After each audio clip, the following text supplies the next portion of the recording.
Everyone, this is Ali Hasan. अच्छा जी, एक क्वेश्चन आ रहा है बार बार, बार बार तो नहीं, नॉर्मल टाइम में, कि वाई नॉट ईटीएफ। आप हमेशा, क्योंकि स्टॉक बाय करने में काफ़ी कंफ्यूजन है। स्टॉक जो है वो प्राइस का पता नहीं लग रहा, स्टॉप लॉस का पता नहीं लग रहा। तो what do you think about ETF? अब ईटीएफ के अंदर मैं काफ़ी बात कर चुका हूँ, इंटरनेशनल लेवल पे भी आपके साथ मैंने वीडियो शेयर की हैं कुछ, और पीएसएक्स को लेके भी मैंने लॉन्ग टाइम अगो बात की थी। लेकिन लोग उसमें कुछ कंफ्यूज हैं कि अली भाई सारी ईटीएफ बाय कर लें, या फिर अगर आप सारी ईटीएफ बाय करोगे तो ईटीएफ करके डिपेंड करता है कि ईटीएफ की आपकी अप्रोच क्या है। आप डुप्लीकेट नहीं कर सकते सेम स्टॉक्स को बार एंड बार, ठीक है ना, जिसको ओवरलैपिंग बोलते हैं। तो अगर आपने सपोज एक ईटीएफ बाय की हुई है जिसमें पीएसएक्स के पॉइंट ऑफ व्यू से कि उसमें यूबीएल, पीओएल, पीपीएल मारी है, ठीक है, इसी तरह एक और ईटीएफ है उसमें भी यही स्टॉक है, तो टेक्निकली आप वही स्टॉक रेपिटेशन से बार बार बार कर रहे हैं। तो यस, ये approach it is not worth thing, क्योंकि जब आप लॉन्ग बाय में देखेंगे तो वो आपको रिजल्ट नज़र नहीं आएंगे। तो देन आई थॉट कि ऐसा करते हैं कि हम ना जितनी भी हमारे पास अवेलेबल ईटीएफ हैं पीएसएक्स के अंदर, लेट्स एनालाइज दैम कि उसके पास किस किस्म की होल्डिंग्स हैं। फिर जब ये सारे एनालिसिस कंप्लीट हो जाएंगे then it will give you clarity कि मैंने किस ईटीएफ के अंदर इन्वेस्टमेंट करनी है, राइट? आप सब तो कुछ हद तक मैं एक दफ़ा रिफ्रेश करना चाह रहा हूँ आपका कॉन्सेप्ट कि ईटीएफ मतलब एक्सचेंज ट्रेड फंड।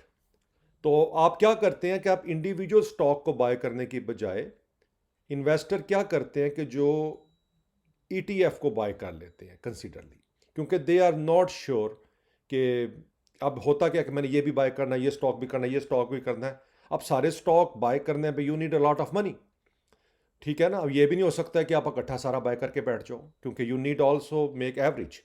तो आप फिर क्या करते हो कि आप इंडिविजुअल स्टॉक बाय करने की बजाय आप ईटीएफ जो है वो बाय कर लेते हो।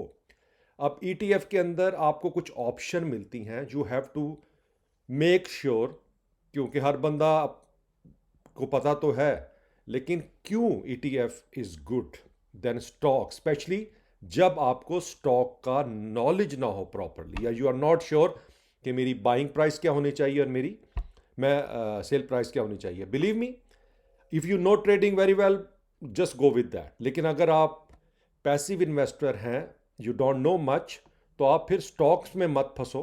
आप एक ईटीएफ में एसआईपी कर लो और उसी रूटीन से बाय करते रहो। अब इसमें क्या ऑप्शन होती है, let's talk about few important point about ETF.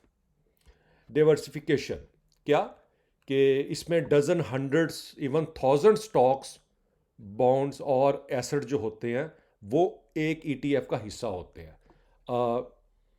ETF खाली इक्विटी की नहीं होती है, ईटीएफ बॉन्ड्स की भी होती है, ईटीएफ गोल्ड की भी होती है, ईटीएफ इवन क्रिप्टो की भी है इस वक्त। तो इट डिपेंड्स। तो आप उसी लिहाज से उस ईटीएफ को ही बाय करोगे जो आपकी रिक्वायरमेंट में होता है। तो ईटीएफ ही है जो ये सारे फैक्टर कंबाइन कर सकता है। आप और मैं मिलके ये सारी ऑप्शंस नहीं ले सकती, क्योंकि इसमें प्रॉपर एक रिसर्च चाहिए होती है, एक टीम चाहिए होती है, और देन यू नो कैपिटल चाहिए होता है। तो सबसे पहले तो आपको ये एक वैरायटी मिल जाती है। फिर ईटीएफ का दूसरा एडवांटेज क्या है, इट इज़ लो रिस्क, ठीक है, क्योंकि by spreading investment across many companies और एसेट्स, यानी एक टाइम में वो क्या करते हैं, ETF provide built in risk reduction, ठीक है। Individual stock can be highly volatile, even ETF have a less swing in value. तो होता क्या है कि इसमें लो रिस्क इस लिहाज से रहता है क्योंकि एक तो अपने डिफरेंट कंपनीज में इन्वेस्टमेंट की होती है, तो होता है कि कभी एक सेक्टर ऊपर चला गया, दूसरा नीचे आ गया। तो ईटीएफ जो होता है वो उस लिहाज से इतनी जल्दी ऊपर नीचे जाता नहीं है, क्योंकि एक सेक्टर नीचे जा रहा है तो दूसरा ऊपर भी जा रहा है। अगर आपका पोर्टफोलियो और आपने सिर्फ और सिर्फ सपोज उसके अंदर फार्मा के स्टॉक ही लेके रखे हुए हैं या ऑयल के रखे हैं, जिस दिन ऑयल को मार पड़ेगी वो सारे स्टॉक नीचे आ जाएंगे, मतलब कि वो पूरा का पूरा पोर्टफोलियो ही आपका नीचे चला गया। लेकिन if you have a ETF like then आपका रिस्क जो होता है वो रिड्यूस हो जाता है। बैंकिंग अगर ऊपर है, फर्टिलाइजर नीचे है, सीमेंट ऊपर है, तो आपको कुछ ना कुछ उसमें इतना लॉस नज़र नहीं आएगा जितना इंडिविजुअल स्टॉक में नज़र आएगा। तो सेकंड ऑप्शन क्या हो जाती है कि ये लो रिस्क होते हैं आपके लिए। फिर आ जाता है कि लोअर कॉस्ट, मैंने आगे बात की है कि यूजुअली क्या होता है कि आप कंपेयर करो अगर म्यूचुअल फंड से ईटीएफ को, तो ये आपको लो कॉस्ट है, क्योंकि म्यूचुअल फंड जो होता है वो कंपैरेटिवली एक्सपेंसिव होता है, उसमें आपकी लोड फीस होती है। ईटीएफ में ये चीज़ होती नहीं है, ठीक है। और मॉडर्न वे से एक तरह से कि कमीशन फ्री किस्म के आपको ईटीएफ मिल जाते हैं, जो कि लेकिन म्यूचुअल फंड में आपको पता है कि आपका एग्जिट लोड है, और तो क्योंकि होना क्या है कि उन्होंने अपनी रिसर्च टीम को पे करना है, अपने फंड मैनेजर को पे करना है, तो वो सारे के सारी पे टीम होती है जो म्यूचुअल फंड बना रही होती है। लेकिन ईटीएफ ऐसा नहीं होता, they just make it and sell it, तो इस लिहाज से इसकी कॉस्ट भी कम होती है। फिर ease of trading, absolutely mutual fund normally क्या होता है, वो end of trading session settle होता है। ईटीएफ में ये गेम ही नहीं है, आप जब चाहो इसको बाय करो, जब चाहो इसको सेल करो, so you have a option with that, ये आपको काफ़ी फ्लेक्सिबिलिटी दे देता है। फिर टैक्स एफिशिएंसी तो है इसमें, अभी पाकिस्तान लेवल पे इतना है नहीं, क्योंकि वैसे भी टैक्स का बुरा हाल है। आई नो कि इतना, I mean too much, 35-40% tax है, मुझे तो समझ नहीं आती but exactly how people are managing that. इतनी तो इनकम ही नहीं है, यानी टैक्स लगा दिया यूरोप के लेवल का, अमेरिका के लेवल का, और पर कैपिटल इनकम देख लो क्या हाल हुआ पड़ा, तो कोई सेंस ही नहीं बनती। पाकिस्तान जैसे मुल्क में ना फ्रैंकली एक ऐसी विंडो बनानी चाहिए कि अगर आपकी आमदनी, जो खर्चे अब हो गए हैं ना, कि अगर आप 2 लाख महीना भी कमा रहे हैं तो आप एक तरह से यानी कि मिडिल क्लास से नीचे ही कंसिडर होते हैं, तो 24 लाख की इनकम वाले को तो वैसे ही टैक्स फ्री कर देना चाहिए जितनी महंगाई हो चुकी है। लेकिन बहरहाल कोई, I know, I can just feel your pain, लेकिन क्या कर सकते हैं। एनीवे, तो टैक्स एफिशिएंसी जो होती है कि म्यूचुअल फंड में जो स्ट्रक्चर होता है इसमें, यानी कि कुछ फ्यूअर टैक्सेबल कैपिटल गेंस होता है, इसमें ईटीएफ में ज़्यादा होता नहीं है क्योंकि कुछ स्टॉक्स पे डिपेंड करता है। तो ETF can be more tax efficient than stocks और mutual funds due to their structure which typically generate fewer taxable capital gains. तो ये एक आपको फायदा हो गया पांचवा ईटीएफ का। ऑप्शन आपको मिल जाती है इसमें, ट्रांसपेरेंसी होती है कि most ETF disclose there holding frequently, यानी कि नॉर्मली डेली वो आपको बता देते हैं इसके बारे में, और यू नो एग्जैक्टली नो कि आपके पास क्या है क्या नहीं है।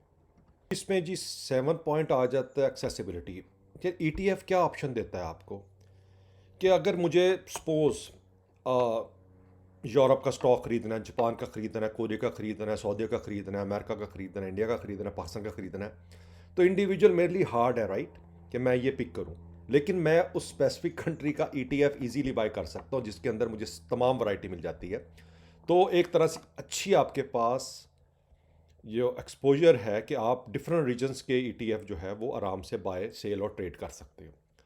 फिर सिंप्लिसिटी जो आपको इस वक्त पीएसएक्स में चाहिए, कि बिगनर इन्वेस्टर जो भी हैं वो इंडिविजुअल स्टॉक को एनालाइज करना, कौन एनालिसिस करे, बैठे हुए हैं 5 साल का ट्रैक रिकॉर्ड निकाल रहे हैं, ग्राफ देख रहे हैं, फिर कुछ नहीं पता कि मैंने महंगा तो नहीं ले लिया, सस्ता तो नहीं ले लिया। तो आई थिंक बेस्ट ऑप्शन क्या है कि इस जगह पे आप ईटीएफ के अंदर जो होता है वो आपको ये बर्डन ख़त्म कर देता है।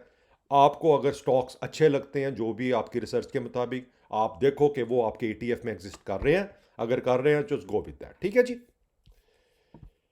अब आ जाते हैं कि आपके जो ईटीएफ हम एनालाइज करेंगे, आई विल ट्राई कि मैं वीकली एक एक ईटीएफ को उठा लूँ जब मेरे पास टाइम हो, होपफुली, और then we will go with that.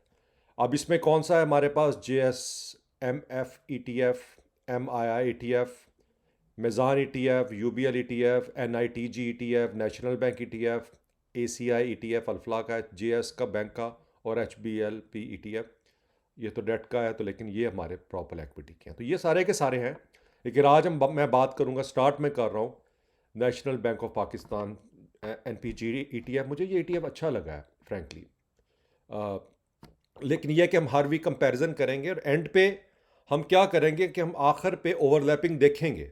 जब मैं सारी ईटीएफ पे बात कर लूँगा फिर हम देखेंगे, और होगा क्या कि जो मैं सिर्फ ब्लू चिप ईटीएफ के अंदर जो ब्लू चिप होल्डिंग्स है मैं उनको कवर करूँगा, क्योंकि वैसे तो उन्होंने काफ़ी कुछ लिया होता है, लेकिन मेन हम कंपनीज को देखेंगे। अब मैंने जो रिसर्च किया है इस पर KSE 100 के मुताबिक ये अप्रैल 13 का डाटा है कि जो नेशनल बैंक का ईटीएफ है इसके अंदर कौन से स्टॉक्स हैं। इसमें हमारे पास बैंक अल हबीब है, एंग्रो फर्टिलाइज़र है, एंग्रो होल्डिंग है, फौजी फर्टिलाइज़र है, हबीब बैंक है, हब पावर है, लकी सीमेंट है, मारी एनर्जी है, मुस्लिम कमर्शियल एमसीबी है, मेज़ान बैंक है, ओजीडीसी है, पीपीएल है, पीएसओ है, सिस्टम है और यूबीएल। आपके तमाम ब्लू चिप ऑलमोस्ट ये 15 के करीब है इसमें है। तो ये इंपॉर्टेंट, ये तमाम के तमाम आपको नेशनल बैंक के जो एनपीजी ईटीएफ है उसके अंदर मिलेंगे। डिविडेंड भी इसने रिसेंटली अभी जून में दिया है। नॉर्मली ये एनुअल ईटीएफ ही डिविडेंड देते हैं, लेकिन डिविडेंड मैटर नहीं करता। मैटर करता है आपका यानी कि गेन कितना किया है आपके उस ईटीएफ ने साल का। कैपिटल गेन इज़ इंपॉर्टेंट, क्योंकि जब आप एसआईपी की बात करते हो ना तो वो लॉन्ग होराइजन होता है। आपने 10 साल 20 साल 30 साल के लिए इन्वेस्ट करना है। तो अगर आपको 10 से 15% के लिहाज से आप अगर आपकी वेल्थ ग्रो हो रही है तो इसका मतलब है 5 साल में डबल, ठीक है ना। फिर अगले 10 साल में और फिर 100 गुना आपकी बढ़ जाएगी 20 साल में जी, अगर इसी रेशो से बढ़ती चली जाएगी। तो ये होल्डिंग्स है। आई एम श्योर अगर जिनको आइडिया नहीं था about that they can also do some research. और अगर आपके पास है तो it's okay, keep it, invest करते रहे। नहीं है तो एटलीस्ट अगर आपको लगता है कि ये तो बहुत महंगे स्टॉक हैं काश, और अगर आपने एक एक दो दो स्टॉक्स लिए हैं, उससे बेटर ये है कि आप फिर ईटीएफ उठा लें और इसमें आप कंटिन्यूसली एसआईपी करते चले जाएं और इसको बाय करते चले जाएं। ठीक है जी, ये हो गई हमारी इसकी होल्डिंग। ओके जी, तो ये हो गया हमारा होल्डिंग का। फिर आ जाते हैं अब कि आपके कुछ क्वेश्चंस थे, मैं उनको लेट्स सी क्या रिजॉल्व। तो आई थिंक यहाँ तक आपको क्लैरिटी हो गई है। तो फर्स्ट हमने अभी नेशनल बैंक का आज डिस्कस कर लिया है, नेक्स्ट मैं देखूंगा कौन सा करना है। तो और फिर एंड पे हम और एक मैं लिस्ट बनाता जाऊंगा कि ये और फिर हम आखिर पे उन 6 के 6 ईटीएफ जितनी भी हैं ये उन तमाम में चेक करेंगे कि कॉमन स्टॉक कौन से हैं और जो कॉमन नहीं है और वो कौन से हैं। फिर हम अपना गोल सेट करेंगे। Then I will also share my input with you कि मेरे ख्याल से अगर आपने ईटीएफ पोर्टफोलियो बनाना है पीएसएक्स में तो आपको ये ईटीएफ रखनी चाहिए। सारे रखने की ज़रूरत नहीं है, हमारी रिक्वायरमेंट्स पूरी होनी चाहिए।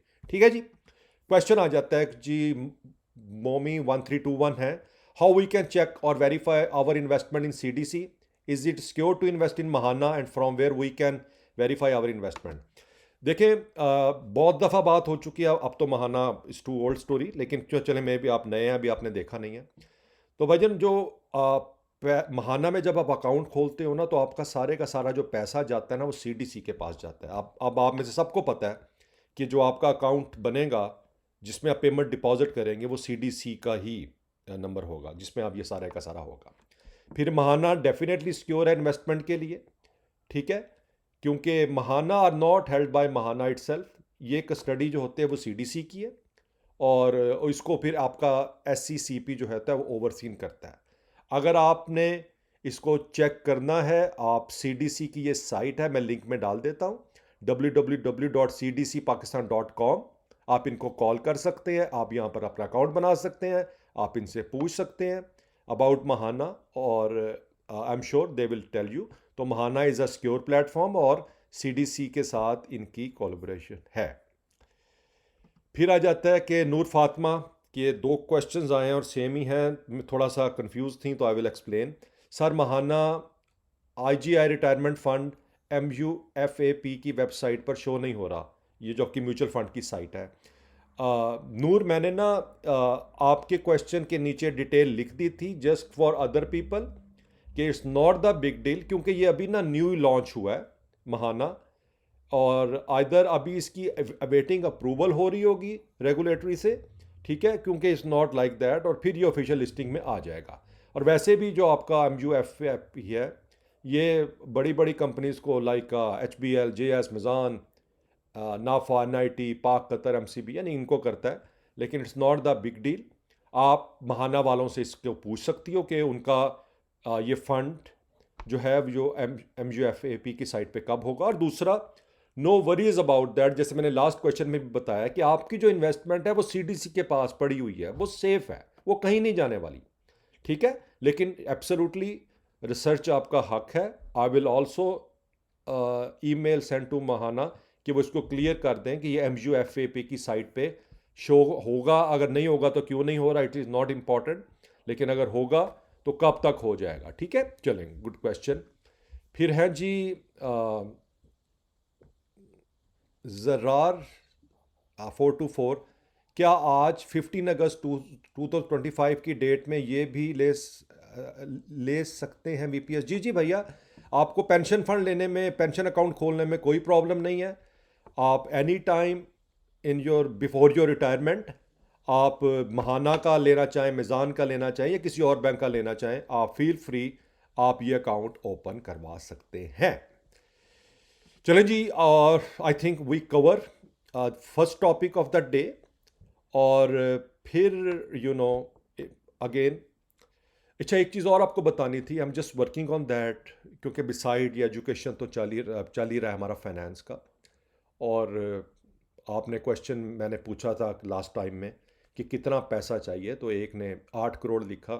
आई लाइक इट, ठीक है, एटलीस्ट आपको पता है कि आपका ये योर मनी यू नीड।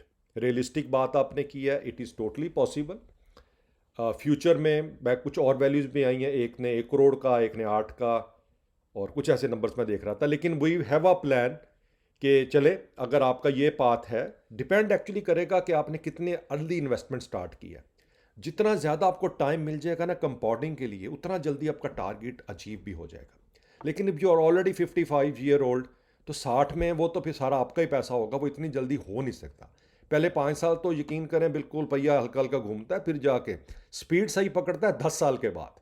5 साल 3, और होता क्या है कि हम में से सारे मेजोरिटी बंदा 3 साल के बाद हाथ खड़े कर देता है। उसको जब कुछ हज़ार या कुछ लाख चेंज फील होता है, वो कहता है ओ जी बस इतना ही बहुत है। नहीं, ऐसा नहीं होता, कंपाउंडिंग टेक टाइम।